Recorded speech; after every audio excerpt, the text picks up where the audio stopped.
ask you, and then I'll ask Peter to follow up on that. Well, good morning, everybody. My name is Hugo Rosemont, and I'm a 2014 Aspen Security Forum Scholar, for which I'd like to relay my thanks to the Institute. And I'm here to introduce the next session, From Terrorism to Cold War-like Conventional Military Adventurism, Is Europe Up to the Test? It was not long ago that NATO was a solution in search of a problem, an alliance in need of an enemy to defend against. With Putin's apparent determination to reclaim at least some parts of the Soviet Empire, NATO's raison d'etre has never seemed clearer. Moreover, the post-9/11 threat of terrorism remains. If anything, it appears to be intensifying. Does Europe have the means and the will to respond to these threats? The panel session will be moderated by Elise Labott, Global Affairs Correspondent for CNN. Based in Washington, Elise has reported from more than 75 countries and has interviewed and traveled the world with 5 secretaries of state. Across more than a decade of covering US foreign policy, she has covered global events spanning 9/11 to the Arab Spring. And with that, the floor is yours, Elise. Thank you.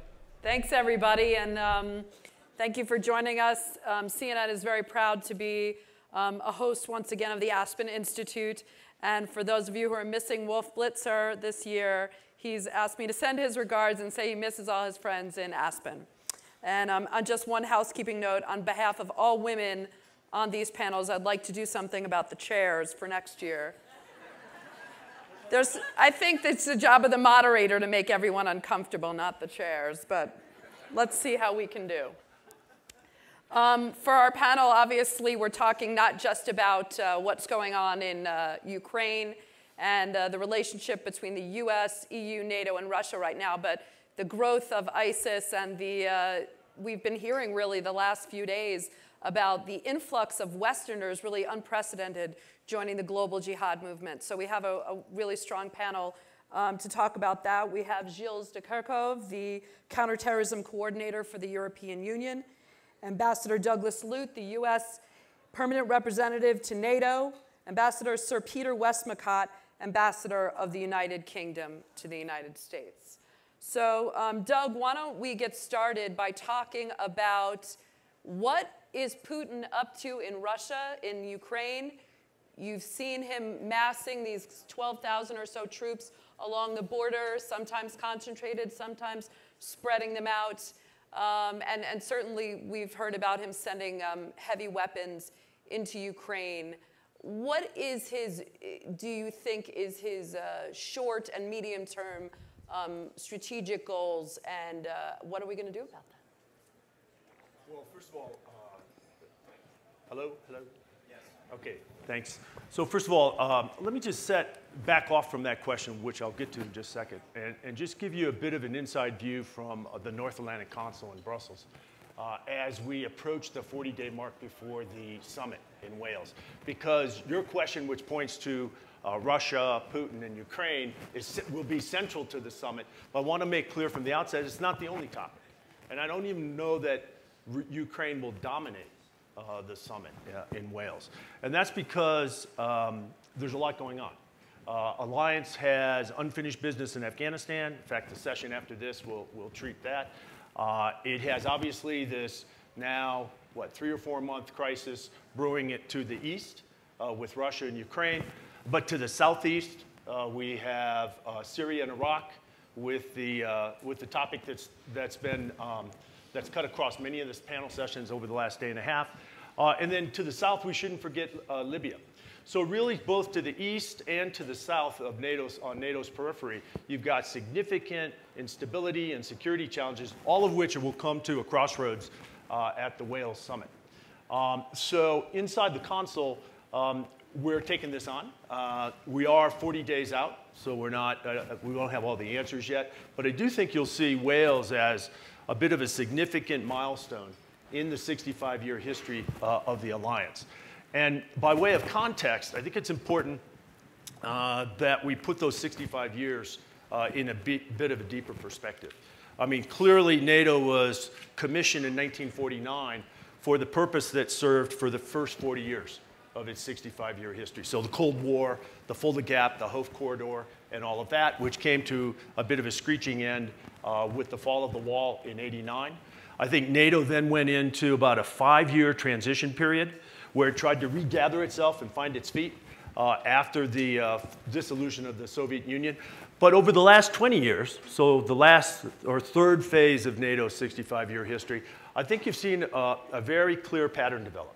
And that is that NATO has taken its show outside of Europe proper onto the periphery, first in the Balkans, first in Bosnia, then later in Kosovo, as we heard Wes Clark discuss yesterday, and then over the last 10 years to Afghanistan.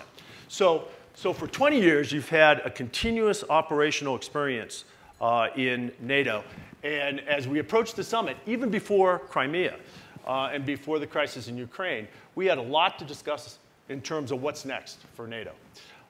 With regard to Putin's motives, I think he's actually been pretty transparent. I don't think there's a lot of guesswork here. I mean, he's made public addresses. He's addressed the Russian people. He's addressed the international community. Yeah, but the question is he looking to invade eastern Ukraine, or is this just a kind of show of force to continue to destabilize? Look, there are weapons going across. There's a mass of troops. Right. And where do you see this going, and how is NATO going to respond? Look, you certainly won't get from me a prediction on what Putin will do next, because I don't think, my guess is Putin doesn't know exactly what he'll do next. But I think his aim here is to destabilize the states immediately on his periphery between Russia and NATO to create sufficient instability so that they're insufficiently coherent politically and economically and unable to make free choices about whether they want to align with Russia and the economic opportunities to the east or whether they prefer alignment to the west. And you see this play out first, I think, in Georgia, but you also see it play out in Moldova today. And Ukraine is only really the latest chapter in this story. Okay, so I think that's reasonably clear. So what does that mean for the alliance? What can you do? There's been talk. General Dempsey was talking a little bit about discussions that they're having about, and we've heard from General Odiano. I mean, when you talk about basing rights, helping out NATO members, are we moving towards some kind of military confrontation with NATO, or is this just kind of both sides a show of force? So I think there's a three-part international strategy with regard to what to do about Ukraine, right? First of all, there's a political approach. NATO doesn't have a primary lead there. This has to do with supporting the elections back in May. This has to do now with the fact that Yatsenyuk has resigned apparently as prime minister, that the coalition government isn't what it was a couple days ago, that they're apparently headed towards parliamentary elections. So there's a whole set of international support mechanisms to help Ukraine politically and economically, with support from the IMF, from the EU, from the US, bilaterally. On the military question. On the military side, where NATO does have a role, the primary task is to reassure the allies, the core of the alliance at 28, that Article 5, the Mutual Defense Clause of the Washington Treaty, that we take it as sacred, that we mean what we say, that an attack on one is an attack on all. And if Putin were to try this tactic, this sort of hybrid overt-covert tactic on NATO territory, that NATO was prepared and will respond. And that's essentially NATO's responsibility here. We don't have a responsibility to defend Ukraine, although Ukraine has been a close partner. It's not an ally. Peter, there was a Washington Post editorial this morning, the title, "If the West doesn't do more for Ukraine now, it might soon be too late," talking about vague statements by President Obama. He says he's more interested in fundraising. The Europeans are lukewarm on sanctions, giving Russia deadlines, and they say while the West temporizes, Russia's building a de facto army in eastern Ukraine with a great deal of Russian fighters, and neither the US nor Europeans have answered a request for military help. Is there an ambivalence in the West about really helping Ukraine address this threat from Russia? We talk a good game, but are we committed to the kind of actions that are really going to change course here? Well, I think Doug has talked about, is this working? Yeah. Doug has talked about what the NATO as alliance should be doing and should not be doing. There's the European Union angle as well. I think that it's wrong to suggest that there is an ambivalence or that people don't care or that we're not actually responding to what Putin is doing. It is quite difficult. You've got 28 member states. The level of integration of the average European Union member state with Russia is 10 times that of the United States. So the level of pain that is going to be sustained if we are going to go much further in terms of sanctions is going to be considerable. That said, I think it is becoming increasingly clear that the European Union is, as they say, up for it. Yesterday's meeting of ambassadors agreed quite a lot of additional sanctions. We have now got 87 individuals the European Union have put on the sanctions list. The United States has put 50 names on that list. It's just individuals, though. We're talking about, I'm giving you an indication. Is that really going to stop Putin? That's not all there is. There's a whole bunch of other things which are coming along. We're looking at the Tier 3 sanctions. There's another meeting today. We have already put limits on some arms sales. We're looking at sensitive technologies. We're looking at access to capital. We're looking at measures against financial organizations in Russia. There's quite a lot coming down the pike. You're right when you say that not all this stuff has yet been done, because the decisions that were taken earlier this week were, if this goes on as it is, we are going to have to adopt these further measures. The United States has done a lot. The United States has put more cronies on the list. There may be fewer names there, but there are more people who are directly... Well, and some specific companies and banks. And some specific companies. And you may well see that the European Union is going to put specific companies and banks on that list as well. So I think what you're seeing, especially after the shooting down of the airplane, is a much greater sense of anger and a very strong sense that whoever actually pulled the trigger, this is something for which Putin and the Russian regime is responsible, and that there is actually a robust European and transatlantic response. There does seem, though, to be a kind of bifurcated response about Russia and Putin. You know, some in Europe feel that Putin has legitimate interest in Ukraine. Other European countries certainly do have very strong economic integration. You saw this week that the French are moving ahead with their deal on these warships. So, you know, and there seems to be a kind of frustration from the Americans that clearly the Europeans have a lot to lose, but again, that the Europeans talk a good game about sovereignty, about democracy, about human rights, but are not really willing to put their money where their mouth is. The Russians do have real interest in Ukraine. They've got major industrial and military defense institutions there, which have been there a long time. They had their naval base down in Sevastopol. Equally, that does not give them the right to destabilize a sovereign country, to arm rebel groups, to give them ground-to-air missiles and tell them how to use them, and fire up a nationalist, separatist tendencies, which is frankly what the Russians have been doing. They do have particular interests. We have to recognize that. And that's one reason why a lot of Europeans are a little nervous about too visibly, if you like, dragging Ukraine towards the Western camp and feeding the paranoia which exists in part of Russia. We understand that. It is getting the balance right. But I think that what has gone on in the last few months has produced a very strong sense of indignation.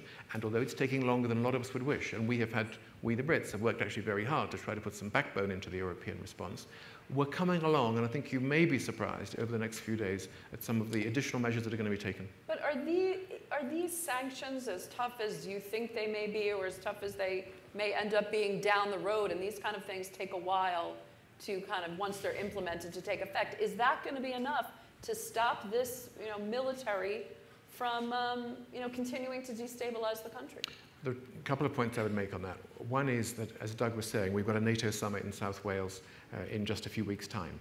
On the agenda is not just Afghanistan, it's not just the modernization of the alliance, it is also what is the response of the alliance to be to what's going on in Central Eastern Europe. So we're going to be looking at a number of these things.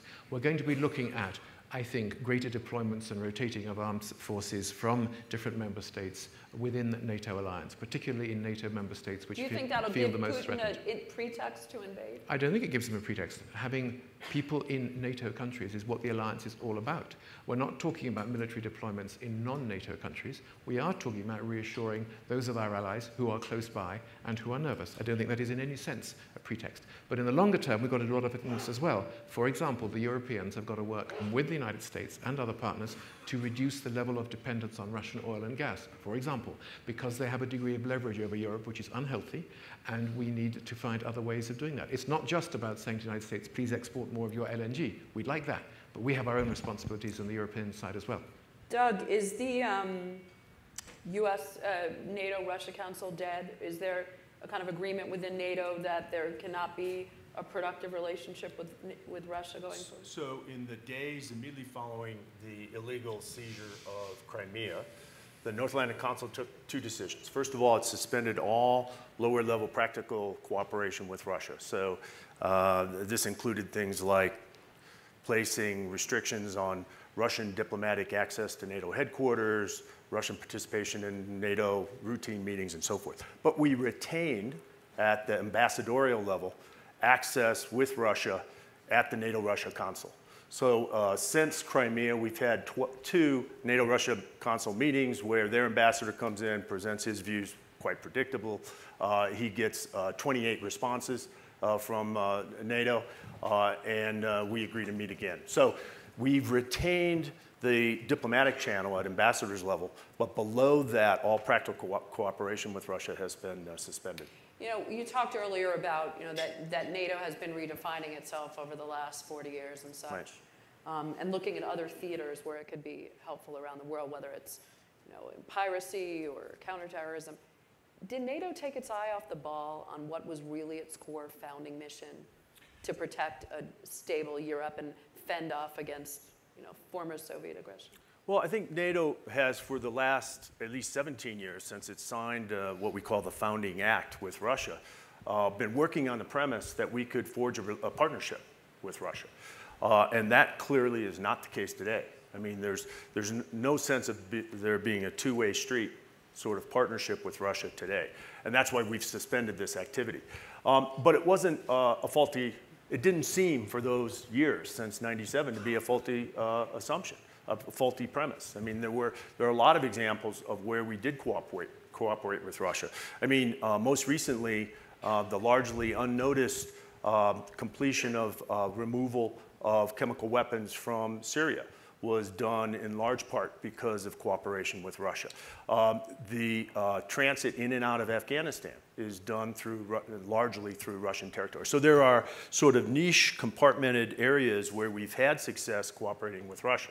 But Ukraine changes that equation altogether. And for now, the partnership is suspended. Gilles, you know, there's a lot of talk about these separatists and what they're up to and the tactics they're employing. And certainly while no one thinks that they intended to shoot down a civilian aircraft, I mean, these are terrorist tactics that they're employing. Should these guys start to be classified as terrorists, and should the international community start to approach it through a counterterrorism paradigm? It's a difficult question. In a way, if you define terrorism as committing a crime in order to force a government to do something or not to do something, to that extent, it's relevant because it's what these guys are doing towards the Ukraine government. So, but I don't see the benefit of labeling these groups, except maybe by the use of sanctions. For the rest, for the time being, it looks more like a civil war where the classical international humanitarian law should apply than just the purely law enforcement paradigm. So in a way, it looks, the definition might apply, but I don't see really the need and the benefit. But if I could just add here, it does have the qualities of a civil war, but it's a civil war with an outside sponsor. I mean, well, does that make Russia a state sponsor there are of terrorism? cases of terrorist group. We put the military branch of the Hezbollah on the terrorist list, right, which gets support from state. Right. So there is some similarity. Right. Does that make Russia a state sponsor of terrorism? No, I don't think we're into that kind of labeling right now. I mean, I think what's going on here is quite clear. With Russia providing, first of all, conventional intimidating force on its own territory, now up again over about 15,000 Russian troops amassed along the border with Ukraine, and then in a sort of a hybrid model, providing covert, somewhat ambiguous support to Ukrainian separatists. But this support includes now heavy weapons, includes the sort of air defense systems that probably brought down the Malaysian airliner, includes training, includes funding, and includes manpower support to include most of the leaders of the separatist movement. So I mean, this is civil war by proxy, if you will, and its instability generated largely by Moscow and by Putin. All right, I'd like to move on to ISIS if I can. You know, we've heard over the last few days some frightening statistics. Gilles, you know, Mike Vickers was talking yesterday, and we just heard Matt Olson talking about the unprecedented amount of Western foreign fighters, up more than 1,000, 100 Americans. I think there were 700 French. Talk about the profile of these people. And where is this coming from? Is this coming from some kind of disenfranchisement in Europe and the way that the Europeans are treating their Muslims? And what percentage of them do you think are looking to come back and attack your homeland? First, there is no real profile of a would-be jihadist. We have seen different cases. In some instances, like in Denmark, we have people involved in petty crime, and in other instances in France, we have people who have no criminal record at all and are just radicalized. If you look at the reason why people might want to go to Syria, I usually identify 4 main reasons. And it's important because if you want to define the response, you need to understand well why people are going there. First, I think maybe there is a feeling in the Sunni world that the Western community has not helped enough to overthrow Assad. And so many feel that there is a sort of duty for the Muslim to help. And they think that taking a Kalashnikov and going to Syria is the best way to do so, a moral duty. The second one has more to do with the Al-Qaeda rhetoric. We know the Caliphate. And we know that the Levant has a very specific attraction for them. The third one is the growing tension between the Sunni and the Shia. When you see the number of Saudis who have been to Syria, the number just blew up after the speech of Nasrallah in May 2013. And finally, and that's very sad, and that shows that in a way it's not that much ideological or linked to religion, it's probably the search for thrill, lost generation, which has no meaning in life, and they are looking for being part of a group, well, a lot of them are in Europe and growing up in these disenfranchised European communities. And that's what I call the too much testosterone. They just have exhausted the pleasure of playing on internet, and they think it's exciting. What about Europe giving them more opportunities, Peter? I mean, you know, what can governments do in this space to prevent these radicals from going over to join the jihad? And look, let's be honest. What the biggest concern is to you is not that they're going over to Syria. It's the threat that they're going to come back and attack the countries that they have a passport from. I think we're also concerned about the destabilization that takes place in Syria and Iraq with these people. Absolutely. But you are right, what we call in shorthand the foreign fighters, the people who have gone from many of our countries in Europe, as you say, several hundred from each member state, some more than others, have gone there. Some of them have come back. We've picked some of them up at the border already in the UK, people who have gone there, become radicalized, become trained, and come back with specific intention to commit terrorist crimes in our own countries. But it isn't, there is no simple model to this. One of the wake-up calls for us in the UK, when we had what we called 7/7, when we had a bunch of bombs on the London Underground in buses, which killed nearly 60 people, the people who did this were homegrown, homeborn Brits with professional qualifications, families, wives, children, homes. They were not people who had no life. They were people who liked the thrill of jihadism, who had got sometimes radicalized through the internet. Do not underestimate the importance of social media in giving people a certain kind of brainwashing idea.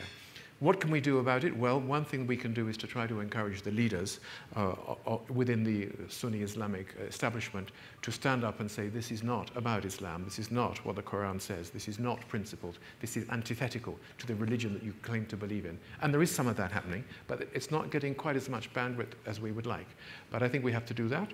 We have to discourage the families. Many times the families are deeply ashamed of these young men, it's usually men, sometimes it's girls, it's usually men, going to do this. So if we can somehow strengthen the families and the communities to feel this is not a good thing to do, that might help us. But it is a real problem, and at the moment we've also got to keep an eye on them, what they are doing in those training camps out there in Syria and Iraq. But what about preventing, you know, there's not enough, in my opinion, and I know that there are many, in fact, some of them at this conference that are working on countering violent extremism. How do you prevent the radicalization at home?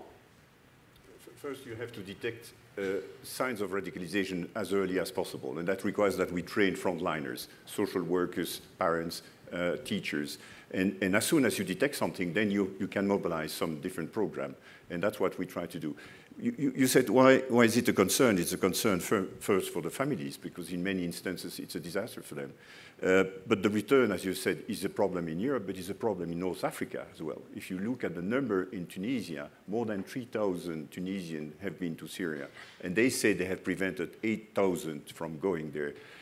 The return of half of them, let's suppose half of them are killed. In Tunisia, it's terrible because they're not prepared to address such a return. That applies to Morocco, Libya. We've already seen some change in behavior in Libya because people are returning from Syria. So it's a major destabilizing factor around the Mediterranean. You know, Doug, this is happening all on NATO's doorstep. Turkey, a member of NATO, is bordering both Syria and Iraq. And General Dempsey, General Odierno, and many at this conference are talking about the threat to the West.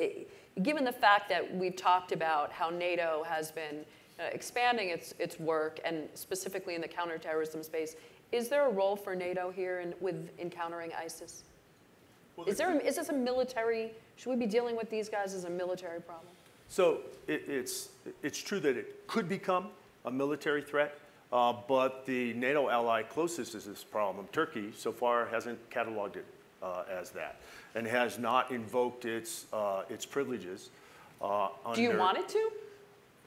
Look, that's a Turkish decision, not a Doug Lute decision. decision. But does NATO think that, look, you know, this is coming, you know, closer, you know, Syria, Iraq, Turkey's right there, you know, should we be doing something to prevent this expanding into NATO's backyard, or front yard, really? Well, so first of all, you know, Turkey has all its privileges as a NATO ally and has not yet invoked those sorts of triggers that would prompt an alliance reaction to this. I think that, that broadly speaking, one of the things NATO has tried to do over the last 20 years is work with partner states in the Middle East and in North Africa to try to build indigenous capacity so that we can get to the source of some of these problems and that we actually get in front of some of them. Now, obviously, we're not in front of the ISIS problem. We're behind it. We're shooting behind it. But there are close NATO partner states, not allies, who are frontline states to these problems. So on either side of the Libyan challenge, we have NATO partners. In the Levant, Jordan is a very strong NATO partner. And a big role for NATO right now is to buttress those partners, help build their indigenous capacity to not only withstand the pressures themselves, but ideally be anchors of security in an otherwise very troubled region. Okay, so, but when you're sitting down with your Turkish counterpart at NATO, are you saying to him, look, dude, it's time for some Article 4 consultations? Well, so it would be reversed. It would be my Turkish friend coming to me right, but if they're and not coming doing to the that, alliance. Well, so that's telling, right? And that means that Turkey's perspective on this is a national perspective which has not yet triggered alliance implications. Now, let me just add quickly with one footnote, and that is that they have, for the last 18 months, requested and NATO has provided air defense support from ballistic missile threats coming out of Syria and air defense or manned aircraft threats coming out of Syria. And the response from NATO has been to deploy a battalion of, across 3 different countries of Patriot air defense systems, which today are still on guard in southern Turkey against this threat. So to that extent, Turkey has registered a NATO concern, and NATO has responded.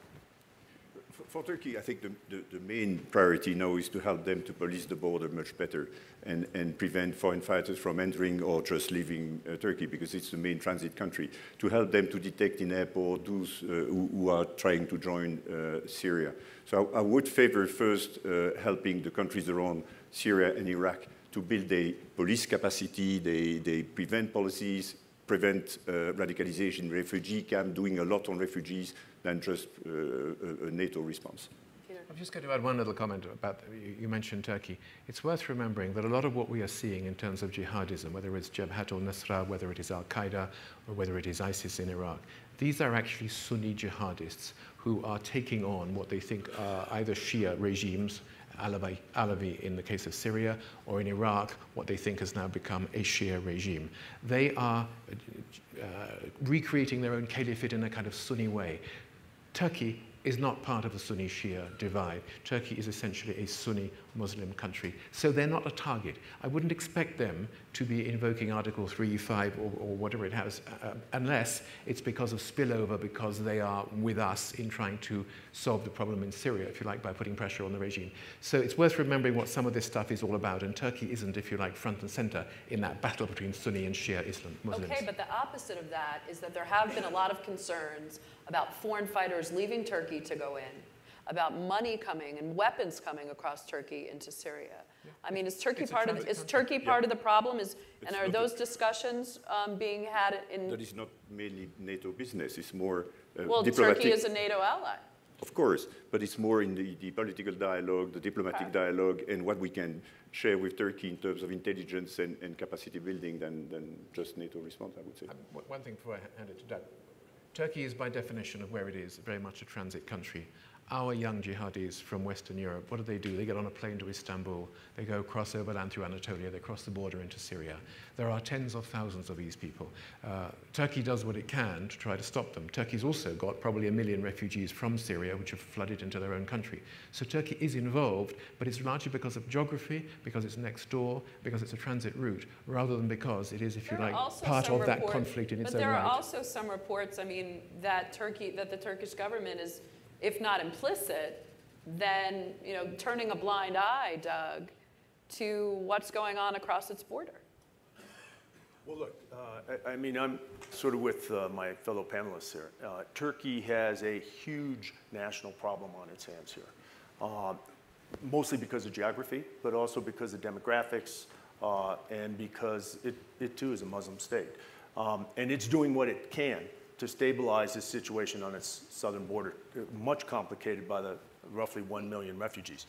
But I think we should move this out of the sort of hypothetical plane, because we now actually have what I think is the first landmark case where several weeks ago on the streets of Brussels, that's right. There were murders conducted by a European citizen, which later was traced back to, I think, a French citizen who was arrested, and turns out that this could well be the first landmark case of a returning foreign fighter. So this is not just an Aspen hypothetical here. This is something that we may have already seen the first incident of, and I think it's something that the European community, but the European members of NATO as well, are going to have to take on in a much more serious sense. For Peter and Gilles, yesterday General Dempsey said that he wishes that Europeans would take the threat from their southern flank more seriously. And why do you think that there's less of a overt sense of urgency from the Europeans? I mean, there is a sense that the United States is taking the lion's share of this on right now, and a very low expectation, Peter, that the Europeans are going to do very much about this. I wasn't quite sure what he meant by southern flank. I was very clear about what General Dempsey did say, that Putin had lit a fuse, which he might not be able to control. No, he's specifically talking about ISIS in terms of nationalism, and I thought that was partly within the Russian Federation. In terms of ISIS, well, I think we are all part of the operation, which is trying to face up to ISIS and decide what to do about it. We, for example, along with our United States colleagues and plenty of the other major governments, we have been deeply involved in the political negotiations in Baghdad following the elections to try to ensure that in future Iraq has got a more inclusive, less sectarian government. That is part of the reason why ISIS has made such progress in Iraq, is because what's been going on there for the last 5 years has been a travesty of what the Constitution provided for and what we thought we were leaving behind, to be honest. That is part of the problem. We are very much engaged. We've got to see what sort of government we can put in place, and we've got to engage with our local partners, with the Iraqi armed forces. We've spent a lot of time in training in working out what to do about this brutal series of militias who've come in and have started crucifying Christians and slaughtering anybody else who doesn't think quite like they do. That is the next challenge, but I wouldn't say that we're not part of it. I think we are engaged, but we've all got to work very closely together in working out what works rather than makes it worse. Just quickly, because I want to move on to Snowden. I must say that the European Union is very determined, and for more than 18 months we've been very active on trying to prevent this foreign fighters phenomenon and deal with it much better. I fully agree. In Iraq, the response should be political first. It's useless to try to train the army. No, and the law enforcement. It took a year for the Iraqis to get their act unless together. the government becomes more inclusive, because if you look at this very odd coalition between ISIS and the former Saddam Hussein, the member of the army, and the Sunni tribes, they are not sharing the same objectives. So we have to find a way to bring the Sunni tribes on board. Yeah. And so that is for political. Where I think the European Union should do more, it's to do more in North Africa. After the start of the Arab Spring, the response has probably not been up to the expectation and to the needs like we have done in the Balkans. Probably in security, because we felt a bit guilty that we were too close to the dictators before to ensure security in the front line. And so I think time has come now to help Tunisia, to do more in Libya, probably Egypt as well, to address the security sector reform really seriously. I want to move on to Snowden and the NSA and all of these revelations since the last time we met, when the Snowden revelations were really the kind of primary topic at this conference. It seems that the relationship has struggled a bit to refine that intelligence cooperation footing. You know, how do you move past what's happened over the last year and the continued revelations about spying on NATO, on European allies, to restart that critical intelligence cooperation on all of these issues that we're discussing? Or has it been irrevocably damaged and changed? Or are we in a new era now? It has had a very negative impact, let's be honest. First, as we've heard these last 2 days, because the way the terrorist organizations are communicating has changed because of this. So that's the first impact. The second impact is the EU-US relationship. We have developed over the years several quite useful instruments like exchanging information on passenger name record, on bank transaction information and so forth. And we have to get the support in European Parliament to keep that mechanism alive. The third one is the impact in Europe on privacy. We are extremely demanding and extremely keen to promote privacy. And that gives additional argument in European Parliament to prevent us from setting up mechanisms we need. For foreign fighters, half of the people leaving Europe, we know who they are, so we can put them in database and try to catch them at the border. But half of them, we only discover that when they are in Syria, that they left. And in order to be a bit more effective, we need mechanisms like passenger name record. But for the time being, the European Parliament does not want to have it because they say, look at the US, they have built a big, broader society. We don't want to engage in this. And finally, but we've heard that the impact on private companies, but it's mainly a US problem because the 10 top are Americans. Peter, it does seem to be bleeding in to other areas of cooperation, and you've heard particularly the Germans. German defense minister, was particularly harsh on President Obama, saying that, the U.S. is not a, predictable ally, a trustworthy ally, calling him the most detached president in American history. Does this affect how in lockstep the Europeans want to be with the U.S. on Ukraine or ISIS or any of these topics that we're speaking about? Yeah, I think most of us would have preferred not to have had all the ramifications which Gilles has very well laid out, resulting from the Snowden disclosures. The reality is that in all of our countries there is a need for a certain amount of intelligence gathering.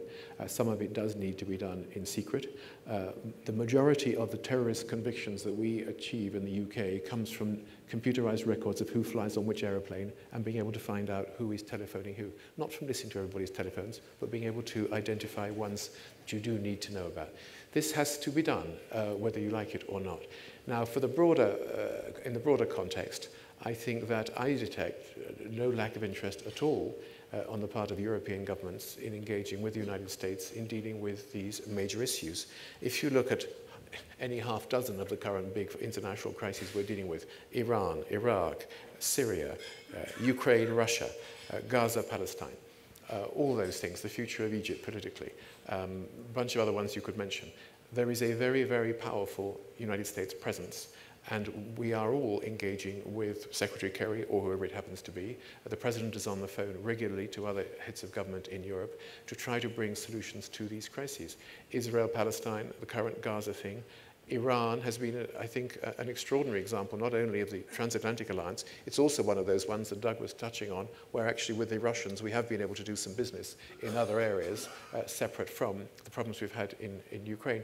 So I think on all these challenges which we're having to deal with at an international level, there is plenty of evidence of the United States not at all being disengaged, and from the Europeans wanting to continue to work with the United States. Back to the Snowden issue in particular, Doug. Has this affected how your NATO counterparts are dealing with you there, that there's a little caginess on the part of Europeans or whomever in terms of intelligence sharing? No, so in my first year in Brussels, not one allied counterpart has ever said the word Snowden, the name Snowden to me. Or NSA? No, not once. So while there's no question that these disclosures have had a corrosive impact on some U.S. bilateral relationships, I think most prominently with Berlin, it has not migrated into Brussels and into alliance conversations. I am worried about, however, as Gilles said, the potential impact on lack of trust and questioning one another that could bleed over into things like the economic realm and the ongoing TTIP negotiations, which fundamentally, if we want to go as far as TTIP promises, then it's going to have to be founded on trust and confidence that both of us can have a trusting mutual relationship. That sort of underlying erosion of trust is the sort of thing that could impede TTIP, which would be damaging, I think, for everybody involved. Just quickly, because I want to open it up. We try to rebuild this trust. We have undertaken significant steps recently. Attorney General Holder announced 2 weeks ago that he would try to amend the Privacy Act in order to give Europeans access to a judicial redress. This is very important. We are currently negotiating the safe harbor and try to amend it. So all's not lost. No, not all of them. But what is striking, listening to the discussion this last day and a half, is about the Snowden case. People only care in this room about the privacy of the Americans, 215 or 702, but to the extent that European Americans can be intercepted, but never that a European can be intercepted. And I think, and I hope that listening to the President Obama in his speech in January, in the reform of the NSA, this will be made different. Okay, we're going to open it up to questions. As always, please keep your question to a question and keep it short. Jane Harmon?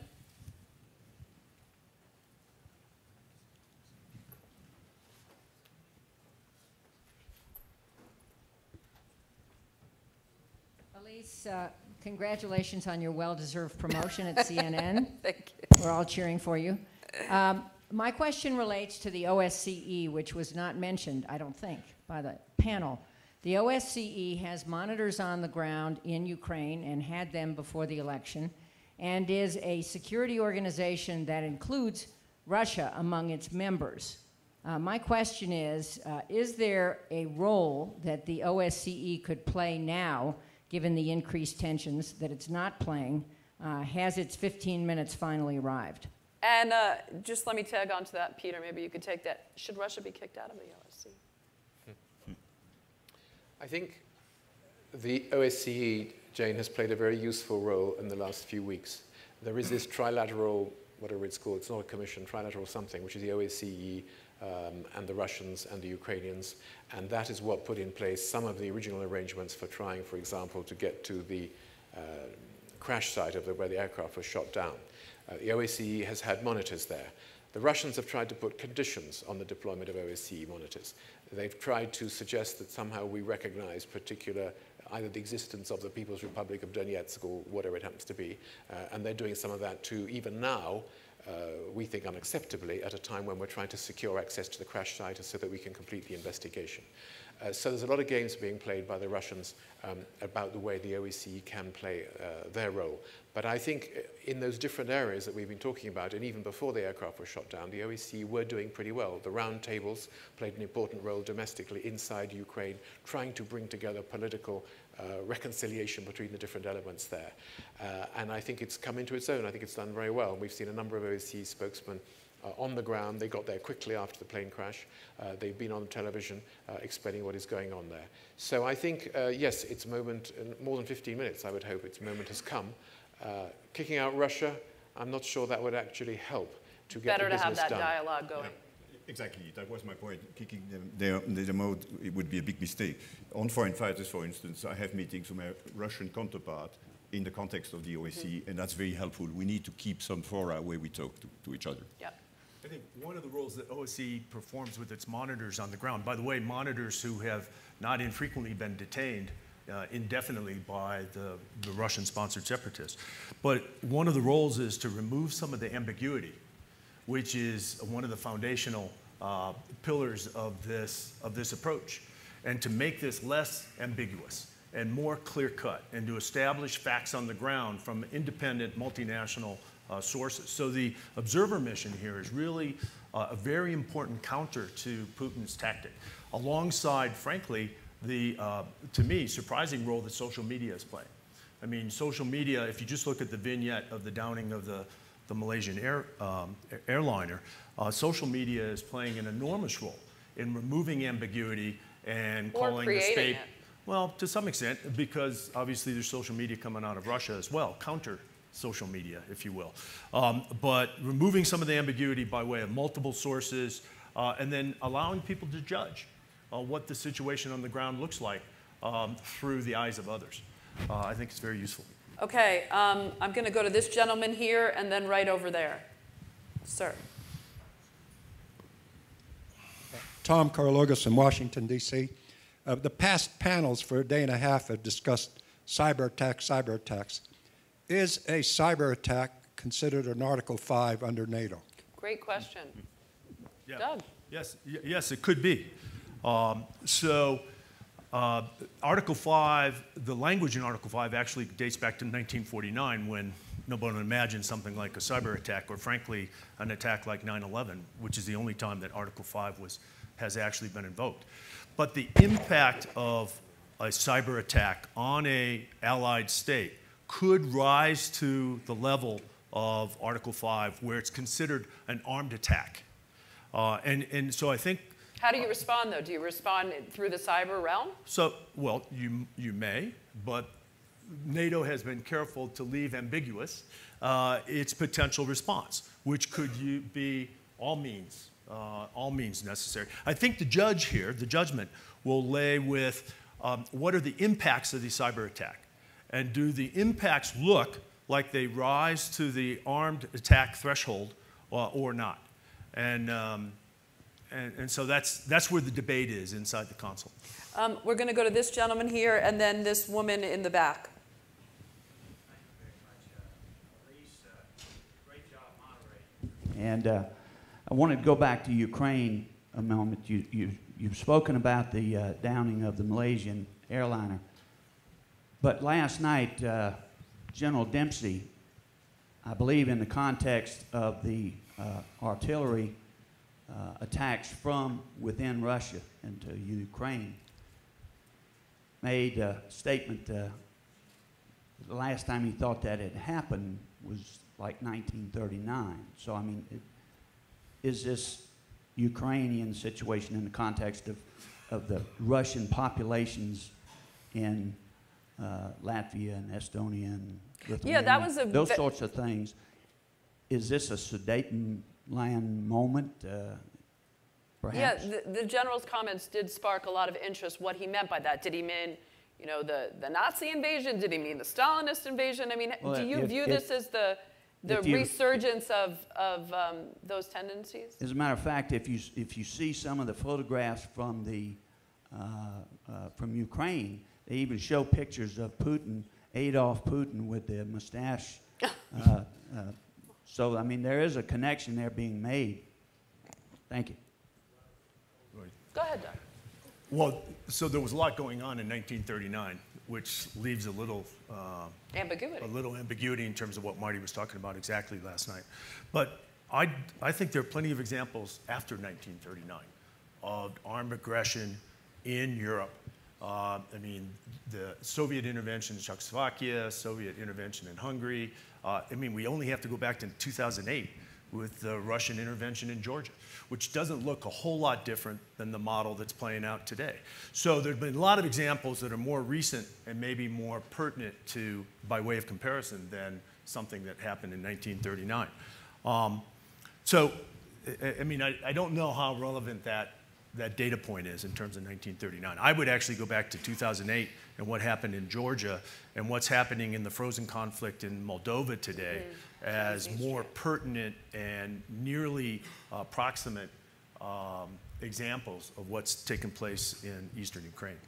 I would add one tiny comment on that. Sure.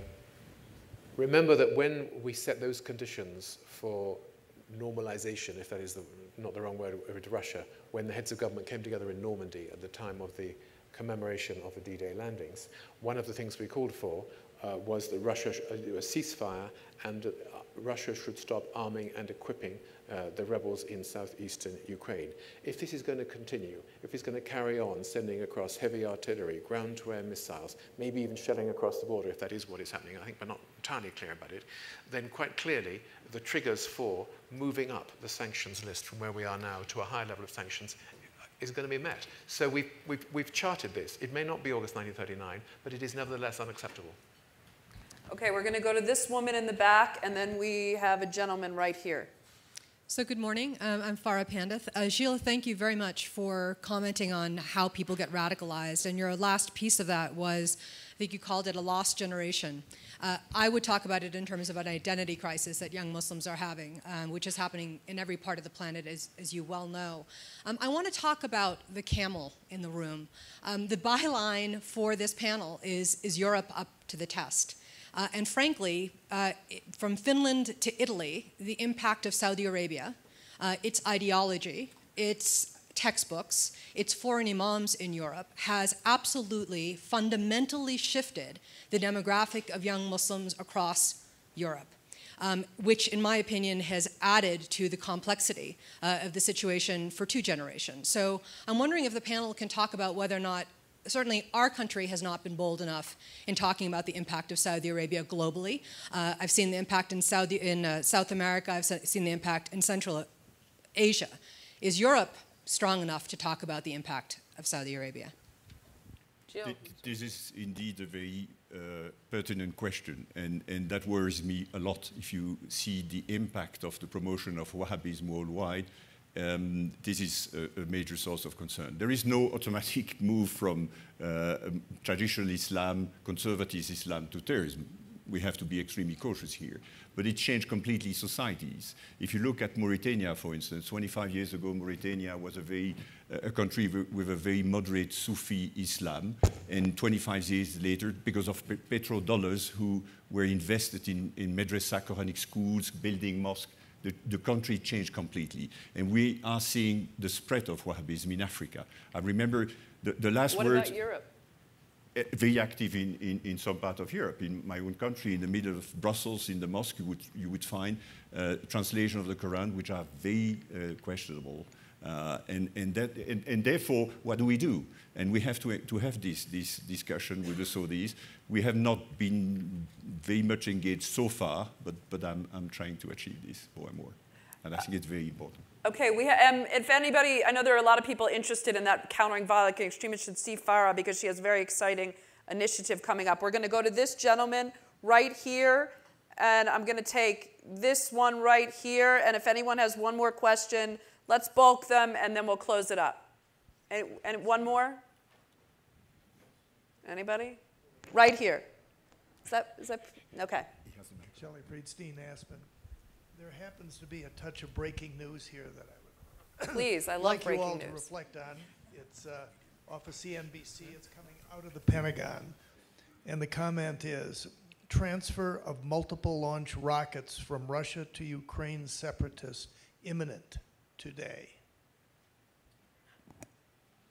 What do we do about something like that, Doug?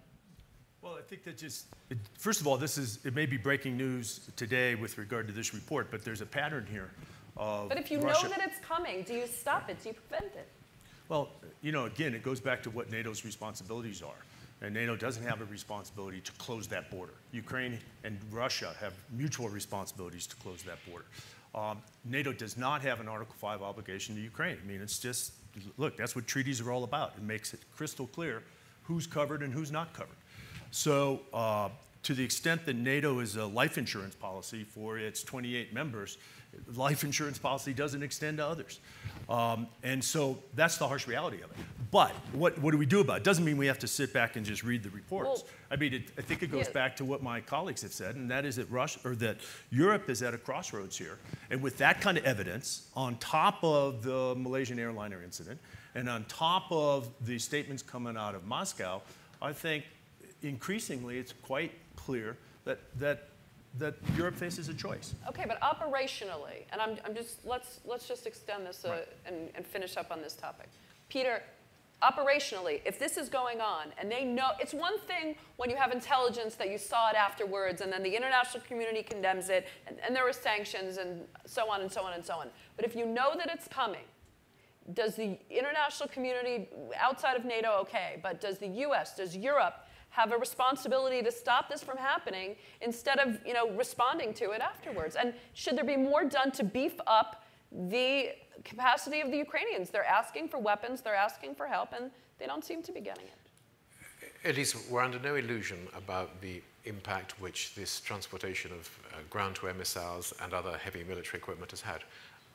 I think the last count, 14 aircraft have been shot down in Ukraine, probably by missiles provided by the Russians, as far as we can guess. We're not quite clear. So there may be another missile battery coming across the border, but it's probably not the first. That's what it looks like. This is very, very bad news. But the question, what do you do about it? If you start, and I'm sure we have the military capability to do this, if we start taking military action inside Ukraine, and it's not the Ukrainian army which is doing that, but if it is foreign forces, there is a risk, for example, there are several risks, but one is that Putin would say, aha, foreign military intervention in next-door Ukraine, and he would regard this as the kind of provocation which he may have been looking for to send 100,000 Russian troops across the border of eastern Ukraine from Russia. Does that actually make things any better? So every time you think about what are your options, you've got to work out where does that take you. Does it improve things? Does it not? Does it exacerbate the situation, or does it improve it? I'm not saying that we should just sit back and do nothing. These are very serious developments. It certainly does show, if this information is borne out, what we have been seeing for several weeks now, that contrary to some fine words, we have seen nothing from Putin except a deliberate attempt to exacerbate things, to make things worse, not to make things any better. But it doesn't seem that sanctions don't seem to be the key here. Well, there are a number to stop in the short term, I'm talking. Sanctions have had an effect. Look what's happened to stock markets in Russia. Look at the way in which Putin has complained to President Obama about the effect of sanctions. Look at the way in which... It's not deterring him, though. It is not deterring him at the moment. Look at the extent to which we may be about to move up towards what we call tier 3 in response to this, sectoral and other pretty powerful measures. Look at the impact on some of the cronies and the people on whom he depends for support. Look at the impact if they don't get any technology for their energy industries in the future, if they are deprived of access to international capital markets. There's a bunch of things coming down the pike which we believe will have a real impact. Do we wish that we had already succeeded in deterring him? Yeah, we do. And it is very disappointing that he has reacted in this way so far. Do you see the international community, if you don't take military action on your own, I understand your rationale, beefing up the Ukrainian military? With weapons, I think we have to be cautious about that as well. We have our obligations to our NATO allies. The Ukrainians have asked for a certain amount of military equipment. We have offered a certain amount of advice and training, but I think that the Western governments in general are a little apprehensive about fueling the conflict by providing direct kinetic equipment. Gilles, did you have a thought? Doug, do you want a closing thought? All right, listen, I'm sorry we didn't have time for more questions, but thank you, sir, for your breaking news tip, and thank you, everyone, for listening, and enjoy the rest of the conference. Thank you.